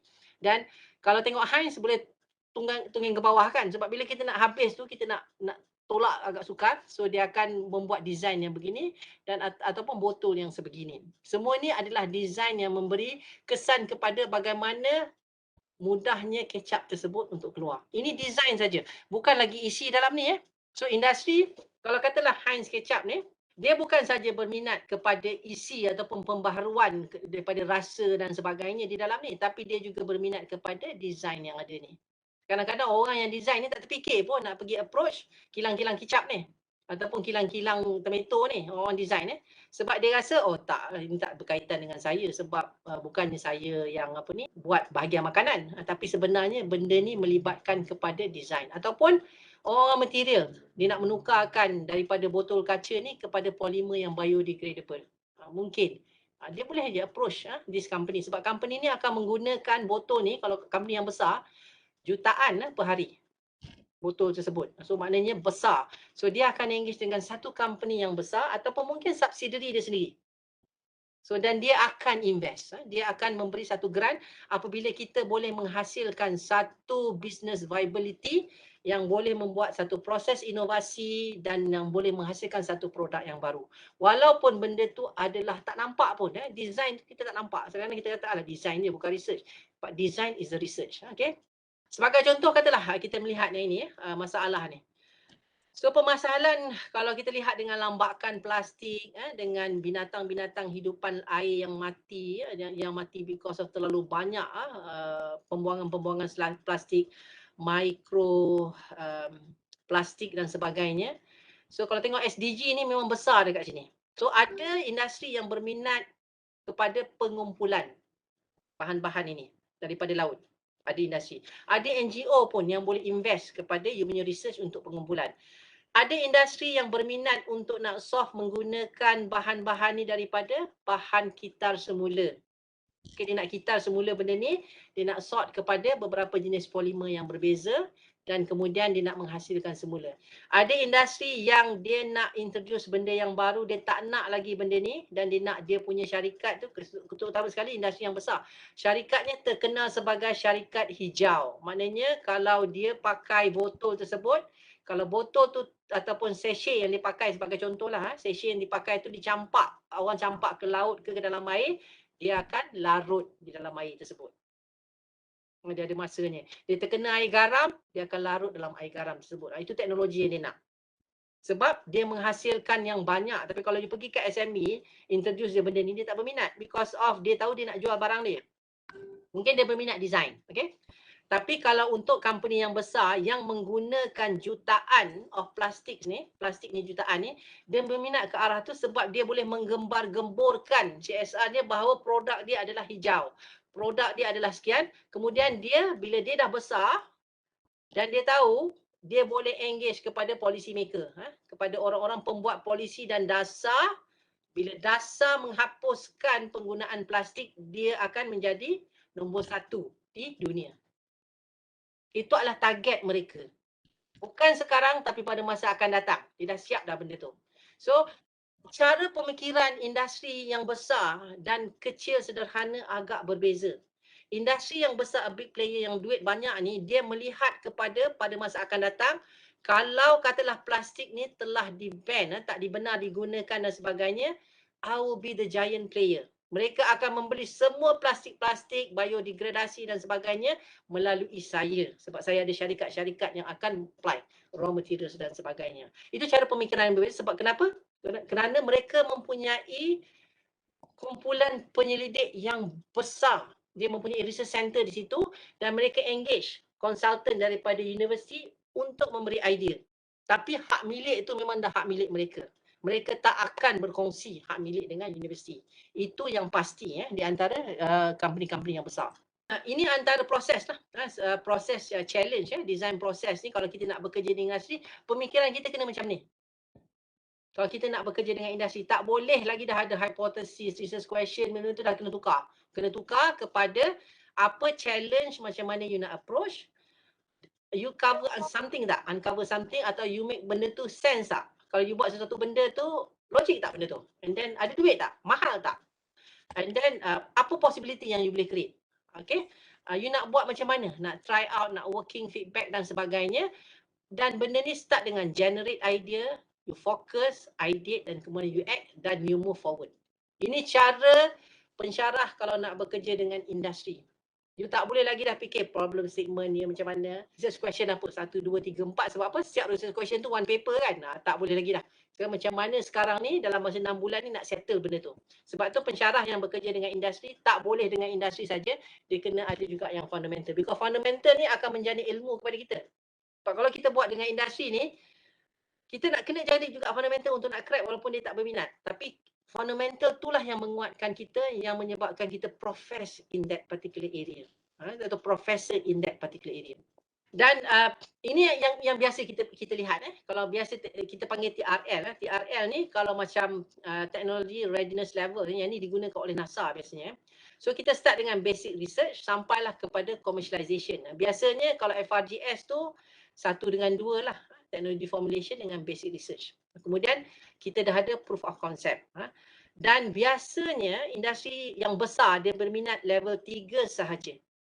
Okay, ataupun level 2 saja sebab dia dah dapat kita punya teknologi formulation dengan proof of concept, dia dah boleh move sampai ke 9 dengan cepat. Dalam masa 3 bulan dia boleh take off dah benda tu. Tapi kita daripada proof of concept nak naik ke atas ni 10 tahun belum tentu lagi. Sebab infra dan sebagainya dengan kekangan waktu kita dan sebagainya. So, dia start dengan idea, prototype, validation dan production. So, that's why kalau kita lihat kepada dana-dana kementerian ni melihat kepada yang beginilah. Untuk bersama-sama dengan industri, start dengan basic research. Mula invite industri dengan basic research, validation dan sebagainya lah. So, kemudian dia boleh mengikuti kita sampai ke akhir. Tapi untuk industri yang besar, biasanya kalau dia berminat, dia akan berhenti sehingga prototype saja. Kemudian dia akan bagi you biasanya, You dah dapat satu prototype, kemudian dia akan bagi you satu lagi benda yang baru untuk you hasilkan. Dan dalam satu agreement tu biasanya dia akan kata, sekiranya hasil yang baru ini melibatkan kepada pattern yang lama, kita perlu serahkan pattern yang lama kepada hasil yang baru. So maknanya you terpaksa surrender IP you kepada dia. So yang itu kena jelas. Dan kena jelas maknanya kalau daripada IP tersebut duduk on the bench tidak digunakan, eloklah kita serahkan kepada mereka supaya mereka boleh mengembangkan. Tapi universiti tak ada hak lagi lah ke atas IP yang baru tersebut. Mungkin diberi dalam bentuk keuangan untuk pembelian IP tersebut.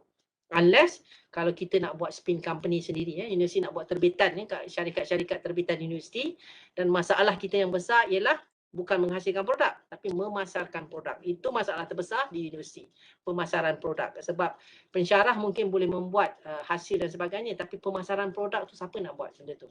So yang ini antara yang saya tunjuklah sebagai contohnya yang kita buat dekat Makmal mengenai selulosa, bagaimana kita melarutkan selulosa di dalam proses di dalam pelarutan yang tertentu, dan kita masukkan dan kemudian kita larutkan selulosa dan kita mendapat larutan selulosa. Projek ni lama, bermula daripada, kalau tak silap saya, pelajar saya PhD yang sekarang bekerja di USIM daripada zaman Hatikah lagi dengan LRGS yang pertama kita terima.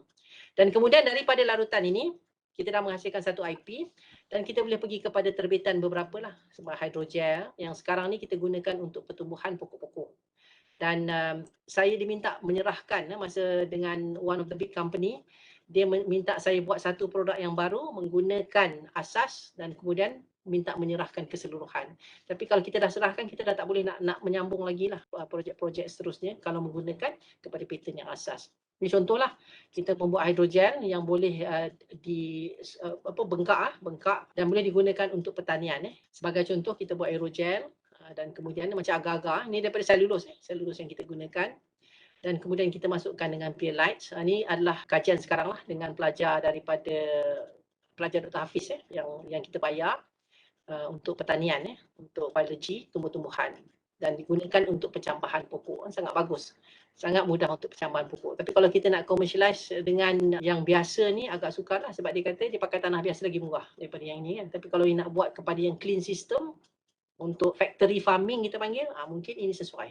Tapi Malaysia tak ada factory farming yang sebesar ni. Dan boleh digunakan lah untuk agriculture, untuk resapan, wastewater treatment, untuk fertilizer, untuk water storage, untuk dry area dan sebagainya.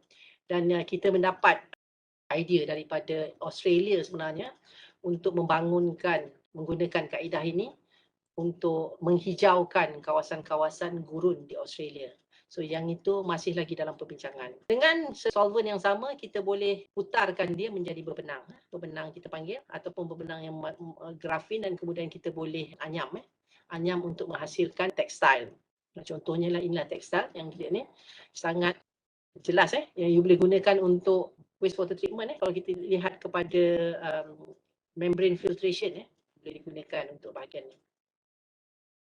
Ini adalah pilot scale yang kita dah buat di universiti di UKM. Masalah kita terbesar ialah tempat lah. Itu masalah yang terbesar. Kenapa universiti tidak boleh, kita agak sukar untuk memohon dana-dana pengkomersialan ni, because of masalah tempat yang tidak ada. Dan agak sukar kalau kita habis projek ini, kalau kita katalah menyewa selepas 3 tahun, kat mana alat-alatnya nak diletakkan. Banyaklah aplikasi yang boleh digunakan lah, agriculture, absorption, slow release fertilizer, textile, packaging dan sebagainya. Untuk medical application, ini adalah projek TRGS dengan LRGS. Ini contohlah yang kita gunakan untuk membrane, boleh di print, kita boleh cetak di permukaannya, dan plastik ni adalah plastik yang terbiodegradasi. Okay. Yang boleh digunakan untuk pembungkusan dan sebagainya.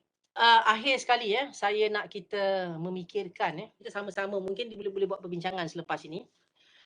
Untuk akademik ni, kita sebagai akademik ni, do we have a responsibility? Adakah kita ni mempunyai satu responsible ataupun membawa penyelidikan kita melebihi daripada tugas kita sebagai akademik, akademia, beyond the academia touch.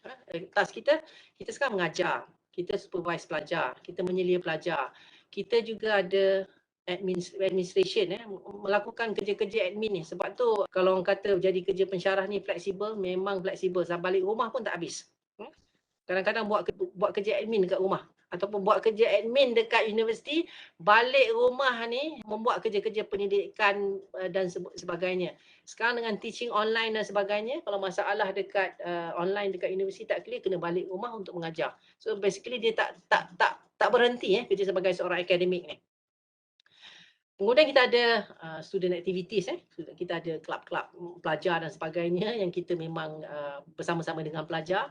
Kemudian kita ada community service, servis kepada komuniti sekeliling. Kemudian kita ada servis kita dengan industri juga.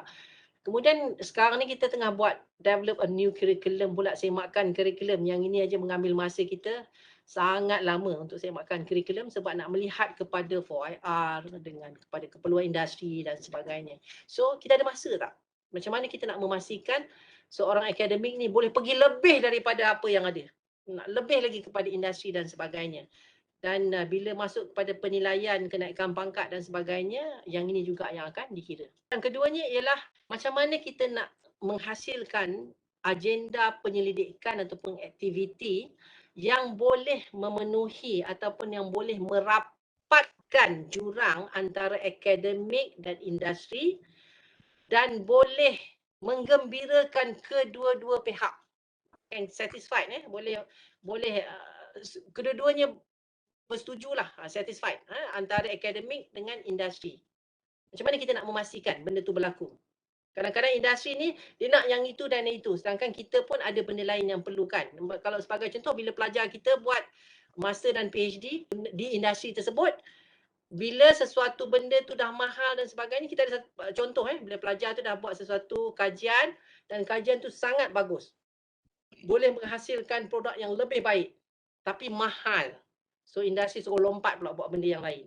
Lepas tu tambah pula yang baik, tengok mahal, lompat lagi. So bila dia nak menyusun PhD thesis dia tu, dia tak ada dia tak ada nampak kesinambungan sebab dia melompat. So itu masalah dekat universiti. Apabila pelajar tersebut defense nanti, dia mungkin gagal, walaupun dia mungkin menghasilkan hasil yang sangat bagus untuk industri, dia mungkin gagal PhD atau memasternya sebab tak nampak flow of the academic. Itu masalah terbesar. Tapi untuk masalah industri, dia tak berminat benda-benda yang macam tu. So macam mana kita nak rapatkan jurang ini supaya kita ada komunikasi yang bagus di antara industri dan universiti. Mana industri membenarkan sebahagian daripada kajian tersebut untuk melihat kepada akademik sebab kita perlukan kepada pengembangan akademik untuk pelajar tersebut, dan dalam masa yang sama universiti membenarkan banyak kepada industrial problem solving dan sebagainya untuk memenuhi keperluan industri. Jadi masa pelajar tu yang kita kata 3 tahun pelajar boleh habis PhD tu, mungkin dia akan panjang lah sebab dia akan tambah lagi untuk akademik. Itu kesian pelajar, tak ramai pelajar yang berminat untuk berada lama untuk master dan PhD. Keduanya ialah macam mana kita nak facilitate, kita nak mengaktifkan hubungan antara pakar-pakar penyelidik di industri dan juga keperluan penyelidikan yang berilmiah ini dengan industri dan keperluan komuniti. Macam mana kita nak facilitate benda ni. Okay? Dan kemudian apakah situasi menang-menang, win-win situation, supaya industri tidak merasakan bahawa kita mengambil idea daripada mereka ataupun apa yang berada yang mereka tengah janakan, dan universiti, pelajar pensyarah universiti tidak merasakan mereka dipergunakan oleh industri untuk menyelesaikan masalah mereka, menghasilkan produk yang baru, kemudian diambil terus produk tersebut. So macam mana kita nak memastikan this win-win situation supaya kita ada yang saya kata tadi, a mutual trust. Maknanya ada benda yang kita boleh saling memahami dan saling mempercayai antara industri dan penyelidik di universiti. Kepercayaan sangat penting. Without trust, you cannot do anything. People akan lost trust with only one single mistakes. Okay? So sebab tu kita kena pastikan kepercayaan tu sangat penting yang menyebabkan kita dipercayai dan mereka juga dipercayai oleh kita. Macam mana kita nak membina satu benda tu? Sebab you have to remember, untuk industri ni dia ada rival, dia ada kompetitor dia ada orang yang membuat benda-benda, industri lain yang membuat benda yang sama hampir dengan mereka. So this are dia kompetitor yang menyebabkan mereka nak cepat, nak masuk ke dalam pasaran dengan cepat. So kalau lambat sangat dekat universiti, dia tak berminat.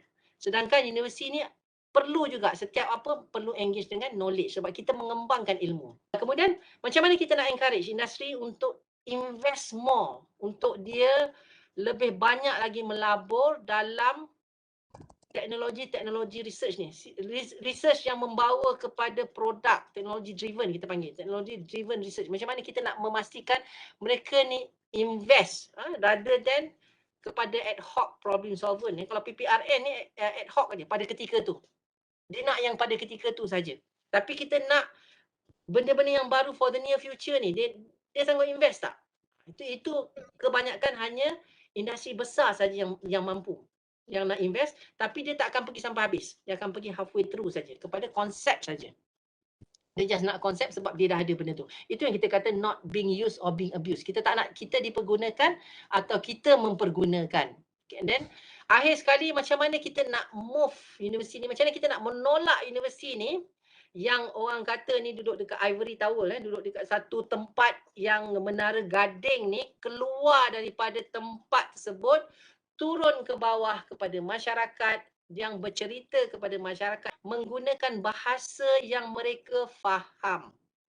Okey, bila saya pergi kepada industri, saya tak boleh menceritakan mengenai dissolution dan sebagainya. Saya tak boleh menceritakan mengenai molecular structure of cellulose. Bagaimana tindak balas berlaku. Saya tak boleh begitu. Saya boleh kata dengan you ada cellulose ni, yang you ada daripada ni, yang warna putih ni cellulose ni, you boleh hasilkan kepada beberapa terbitan-terbitannya yang boleh digunakan untuk apa. Itu yang dia nak. Dia tak nak tahu lagi dah apa benda tindak balas, molecular weight of cellulose berapa yang diperlukan dan sebagainya. Tak boleh bercerita begitu. Dia tak faham. Sedangkan itulah masalah dia. Kenapa bila dia buat satu produk dia tak jadi. Ataupun dia dapat the next batch, tengok-tengok dia buat dengan benda yang sama, tak jadi. Sedangkan masalah utamanya bukan dekat situ. Masalah utamanya ialah setiap kali selulosa yang datang, sama ada daripada apa jenis tumbuhan pun, dia mempunyai berat molekul yang berbeza. So dia kena pendekkan dulu berat molekul tu supaya dia sama. Baru dia boleh dapat produk yang baru. Sedangkan benda itu je asal dia. Masalah dia dekat situ saja. So nak pendekkan tu macam mana? Ada beberapa cara nak pendekkan. Ini yang termurah. Itu kita nak tolong dia begitu. Tapi kalau kita menceritakan masalah utama ialah molecular weight, kena kira molecular weight menggunakan kaedah-kaedah begini, dia dah pening. So susah. So kita hanya bagi tahu you buat ini. Okay, that's it. Kira ni, tengok bahagian ini, kalau dia tinggi sangat, rendahkan sehingga nombornya begini. Ini julatnya. Begitu. Itu yang menyebabkan kita nak memastikan macam mana kita ni boleh turun ke bawah, from confined in our ivory towers ni, turun ke bawah, dan juga industri yang besar ni turun ke bawah dan bercakap bersama kita. Dia tak boleh satu itik dan satu ayam bercakap bersama, tak boleh. Bahasa tu kena sama. Bahasa industri dengan bahasa universiti tu, dengan akademik tadi kena sama. Kecuali kalau kita bercakap dengan orang research di bahagian industri tersebut. Tapi kalau kita bercakap dengan orang tak tahu apa-apa mengenai bahasa-bahasa ilmu dan sebagainya, kita kena turunkan ataupun kurangkan jurang tersebut. Jadi itu saja yang dapat saya simpulkan di sini, Dr. Amir. Dan mungkin kita boleh cambahkan mengenai perbincangan-perbincangan, kalau kita boleh benarkan, kan, perbincangan idea ataupun yang lain, sebab saya ni daripada pengalaman saya, dan mungkin pengalaman orang lain boleh memberi banyak lagi kelebihan kepada kita. Okey, terima kasih Dr. Azmi. Terima kasih Dr. Sarani. Terus boleh unmute-kan peserta lah. Kalau ada peserta nak terus tanya secara bercakap ataupun melalui chat, persilakanlah. Ada siapa untuk bertanya. Nak komen sikit lah daripada apa yang saya dengar. Memang sukar untuk kita rapatkan jurang lah industri dengan akademik lah. Sebab seorang pakar penyelidik, seorang pakar pengkomersialai ataupun pakar mencari duit. Dia dua-dua pakar. Dalam slide Prof dah ada tunjuk jugalah slide macam mana nak rapatkan jurang lah, nak rapatkan jurang antara pakar penghasil duit dan pakar penyelidik ni melalui talk. Mostly cadangan Prof tu bukan kita kena lebih banyak komunikasi lah antara dua pakar ni lah. Tapi dia mungkin hanya berkesan bila orang yang berpengalaman berbincang antara dua pihak, dua pakar ni. Macam Prof dengan industri manager dia yang dah bekerja 20 tahun, dia boleh bercakap bagaimana dengan orang-orang muda di bahagian pakar penyelidik dan orang muda di pakar pembuat duit ni. Saya rasa memang komunikasi itu boleh wujud, tapi saya rasa hanya melibatkan ketua-ketua dia yang boleh berkomunikasi dengan baik Sebab tu idea Prof untuk merapatkan jurang. Apa pendapat Prof? Amir, pengalaman saya rasa bila saya berkomunikasi dengan high ranking level, saya bawa junior lecturer bersama saya. Saya memperkenalkan mereka dan kemudian kalau yang pernah kita lakukan sebagai contoh masa kami nak mendapatkan dana JICA 100 juta yen tu, saya suruh Prof Chia yang bentangkan. Okey, sebab kalau saya bentangkan dan saya negotiate agak sukar. Saya suruh Prof Chia bentangkan dan kemudian Prof Chia bentangkan mengenai kajian-kajian lepas dan sebagainya dan kemudian saya yang negotiate dengan Japan Limonite dan juga JICA. Dan kita membincangkan dekat situ. Dan bila benda melibatkan kepada kajian dan sebagainya, untuk menunjukkan bahawa kita ada kepakaran, saya kata okey, ini adalah pakar bahagian Prof Chia, bahagian nanoteknologi dan sebagainya, dia terangkan bahagian tu. Bahagian saya lulus bila menggunakan kenaf. So saya akan terangkan pada bahagian saya. So kita menunjukkan bahawa satu jaringan yang kuat. Okey. Kemudian bila kita mendapat grant tersebut, saya kata let Prof Chia lead. Masa ketika itu Profesor Madya, Dr. Chia, let Prof Chia lead. Biar dia yang lead, saya akan membantu bersama-sama. Sebab you have to remember bila kita melihat kepada ni, terutama Jepun bila tidak ada profesor di dalam sesuatu kajian penyelidikan tu, dia takut nak bagi kepada junior. Dalam pembentukan penghasilan talent, okey, itu bezanya antara bos dengan leader. Okey, a leader dia akan kita kata dia akan highlight the strength of the group. So kita pergi dekat situ untuk kita meng-highlight. Kita bukan meletakkan diri kita yang bagus. Kita adalah kumpulan kita yang bagus. Dan bila benda tu berlaku, maknanya kita ada kekuatan dan ada kesinambungan dekat sini. So kita mohon sangat-sangat semua profesor yang ada dekat sini, apabila berurusan dengan industri dan sebagainya, bawalah pensyarah muda bersama. Supaya kalau katalah projek tersebut, pensyarah muda yang dapat dia tak tahu nak negotiate, you pergi untuk membantu dan negotiate on behalf of them. Tapi jangan lepas tu projek dapat you sapu dekat you dan kemudian you tinggalkan yang muda, kesian dia kan, sebab dia yang membawa kan. Itu yang menyebabkan pensyarah muda agak takut nak bawa kepada profesor, sebab dia kata nanti lepas ni nampak profesor ni yang lebih pakar bidang dan sebagainya, towards the end saya akan terlepas. Sepatutnya a mutual trust. Tadi saya kata trust antara universiti dengan industri kan. Sekarang trust antara pensyarah dan pensyarah. Itu pun kena ada. You kena memastikan ada kepercayaan antara satu sama lain, yang you bekerja di bawah satu pasukan yang sama-sama naik, yang sama-sama membangunkan benda tersebut. So dengan cara itu you akan mendidik cara, tak semua orang boleh bercakap, Amir. Some people ada orang yang boleh bercakap dengan baik, memang pandai bercakap, tapi suruh dia buat kerja makmal memang dia tak boleh buat. Ada profesor yang begitu. Dia memang tak sempat nak memikirkan benda tu, tapi dari segi cakap memang bagus. Tapi ada pensyarah yang dia tak boleh bercakap, tapi dia boleh memberikan pandangan idea yang sangat bernas. Kita perlukan yang ni kedua-duanya lah. Dan dia akan complement with one another. Because of kalau tidak, you akan hilang trust daripada industri. So industri dia kata, saya bagi dekat profesor ni, dia cakap bukan pandai lagi, semua dia tahu. Kan, macam tu kan. Tapi dah bagi projek tak boleh jalan. Sebab tak ada orang nak kerja bawah dia, sebab semua takut kan. Sebab dia dah ambil daripada awal. So sebab tu kita kata kita kena buat satu synergies yang begitu bagus. So saya rasa baru-baru ni kita panggil daripada Kenaf Association, dia datang. Dan kita saya panggil daripada Kenaf Association, saya rasa saya panggil kita Timbalan Dekan Inovasi, Prof. Firdaus pada ketika tu untuk merasmikan, dan kemudian kita bagi 5 minit setiap pensyarah kita membentangkan kajian-kajian mereka. Kita dah siap slide dan kemudian kita just run dan kemudian dia menerangkan kepada industri pada ketika tu. Mungkin kita boleh buat begitu di FST kita ataupun di universiti secara keseluruhan dengan memberi pitching kepada industri. Saya rasa tahun 2022 ni tak ada, saya punya pendapat lah, tak ada lagi visit daripada industri ke jawatan kita. Saya rasa. Jadi kita pensyarah yang tak ada link direct dengan industri ni, kita macam tu je lah, kita masih tak terasa nak terikut join industri lah. Macam saya itu pendapat peribadi lah. Sebab saya sendiri pun tak ada di bawah seorang profesor yang akan tolong bawa saya ke arah ni. Macam Prof Sarani ada group, jadi bawah-bawah Prof tu Prof boleh lah tolong linkkan junior-junior lecture dengan orang lain. Tapi macam saya di bawah Jabatan Fizik Kuliah ni, kalau ada satu event yang di mana jabatan kita bawa industri dengan pekerjanya, dengan pakaian industri dia, datang ke bilik seminar dan berinteraksi dengan kita, mungkin itu akan lebih terbukalah pemikiran pensyarah yang tiada link direct lah dengan industri. Macam Prof Ambar juga, dia macam mana dia bangunkan grup Prof Ambar sehingga mendapat grant yang besar.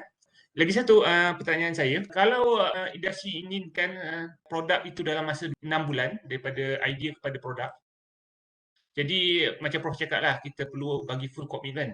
Adakah bermaksud kita detach dengan UKM sewaktu itu? Itu isu juga tu saya rasa. Sebab dia boleh bagi duit kepada kita. Adakah dengan duit yang sangat besar tu menyebabkan kita detach dengan UKM sebab selama 6 bulan untuk fokus untuk produk dia orang, untuk dia orang berjaya lah. Prof Hurai. Kami ini bergantung kepada berapa besar projek tersebut. Okay. Kalau projek tersebut terlalu besar yang memerlukan kepada full commitment, pensyarah boleh mengambil sabbatical industri, dia panggil. Minta daripada ke UKM ataupun mana-mana universiti pun sama, minta 6 bulan masa untuk membuat sabbatical untuk attach dengan industri. Yang begitulah. Okey, untuk membuat projek tersebut.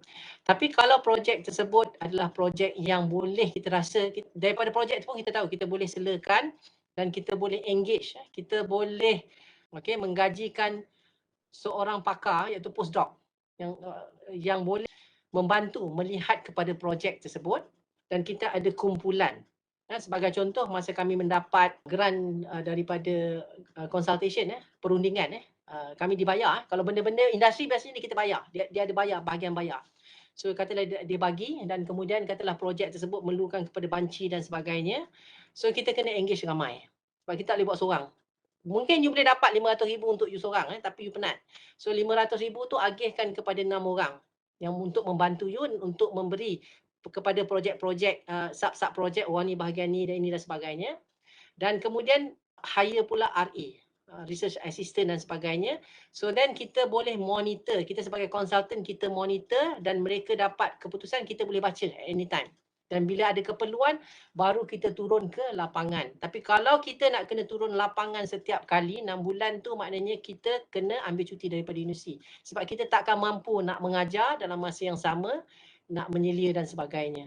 So, sebaiknya ialah mempunyai kumpulan penyelidikan yang besar. Jarang saya mengambil projek-projek industri yang saya ambil cuti sabbatical. Biasanya kalau saya ambil cuti sabbatical adalah cuti sabbatical untuk penyelidikan. Memang saya nak fokus kepada penyelidikan yang tertentu untuk pada ketika itu. Dan sebagai contoh, katalah saya dapat PPRN hari itu. PPRN untuk menyelesaikan satu masalah daripada industri dalam masa 6 bulan. Saya settle projek tu, saya rasa dalam masa sebulan dah siap dah. Kemudian simpan dulu dan kemudian laporkan kepada kementerian. 3 bulan saya kata saya dah habiskan, saya nak tutup je projek ni. Sebab masalah dia sangatlah mudah untuk masalah tersebut. Sebab masalahnya saya katalah molecular weight saja. Itu masalah dia yang kita solvekan the problem dekat situ yang menyebabkan kenapa dia tak boleh dissolve dalam that particular solvent dan sebagainya. Think wisely lah bagi saya. Think wisely. Kalau anda perlu berada attachment untuk solve the problem berada di industri itu sepenuh masa, maka sabbatical adalah yang terbaik. Ambil cuti 6 bulan daripada universiti, cuti bergaji 6 bulan daripada universiti untuk berada di industri. Boleh dibenarkan. Sebab kita boleh sehingga 9 bulan sabbatical ataupun kita ada attachment kepada industri nanti. Pun ada juga dekat situ. So berada dekat industri tersebut untuk 6 bulan untuk solve problem dia dan sebagainya. Pada ketika tu dah tak perlu mengajar dan inilah. Mungkin research, pelajar master PhD boleh on macam biasa, tak apa, tak ada masalah. Tapi pengajaran kita tu boleh dikurangkan dan kerja-kerja admin dah tak ada. So kita boleh fokuskan begitu. Terima kasih Prof. Saya buka soalan jika ada pertanyaan. Salam sejahtera Prof. Saya Sing Jo. Nak tanyalah Prof, pengalaman Prof kan Prof, saya percaya Prof dapat banyak projek daripada industri, pernah got auditing kan. Cumanya apa mekanisme terbaik untuk park duit daripada industri itu? Sama ada sebagai grant di bawah pakar runding ataupun tabung jabatan ke? Mohon pandangan Prof. paling mudah sekali berada di bawah kalau katalah grant tersebut adalah biasanya grant industri dia ada komponen pembayaran kepada kita, betul tak? Ada komponen vote yang dia boleh bayar kepada kita, dia panggil sebagai rundingan. Okay? Yes. So, Yeah. you ada dua cara. Satu, you park kepada pakar runding untuk mendapatkan bahagian tersebut, tapi ada beberapa peratusan yang pakar runding akan ambil. Itu yang pertama. Ataupun you boleh park kepada tabung amanah universiti, yang itu kena berbincang dengan dekan.